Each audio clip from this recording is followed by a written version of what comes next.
इस वीडियो में बात करेंगे टाइप्स ऑफ राइटिंग के बारे में और राइटिंग स्टाइल्स के बारे में। तो राइटिंग स्टाइल दो हैं, formal and informal writing. First of all formal writing means के आप एकेडमिकली जो भी चीज़ लिख रहे हैं, मोस्टली ये एकेडमिकली यूज़ की जाती है, जिसमें बिल्कुल क्लियर स्ट्रक्चर होता है, बात जो है बिल्कुल क्लियर बताई जाती है, प्रॉपरली फ्रेम्ड होती है और वेल ऑर्गेनाइज्ड होती है।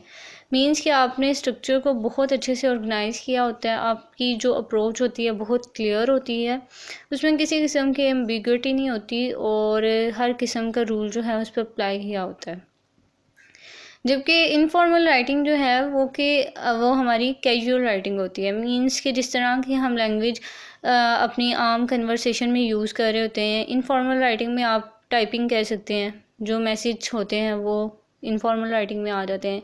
इसके अलावा जो हमारी चिट चैट चल रही होती है वो इनफॉर्मल राइटिंग होती है। जबकि फॉर्मल राइटिंग वो होती है जो कहीं आप ऑफिशियली काम कर रहे हैं, कोई ऑफिशियली लिख रहे हैं, कोई लेटर लिख रहे हैं आप, या फिर कोई एप्लीकेशन लिख रहे हैं, उसको हम कहेंगे फॉर्मल राइटिंग। क्योंकि उसमें आपको हर चीज़ का ध्यान रखना होता है, आपको स्ट्रक्चर देखना होता है, आपको ये चीज़ होती है कि मैं ये चीज़ प्रोफेशनली मेरी राइटिंग जो है वो होनी चाहिए। तो ये एक डिफरेंस भी था फॉर्मल और इनफॉर्मल राइटिंग में। इससे रिगार्डिंग अगर आपकी कोई क्वेरी है तो आप कमेंट सेक्शन में पूछ सकते हैं। Thank you so much for watching.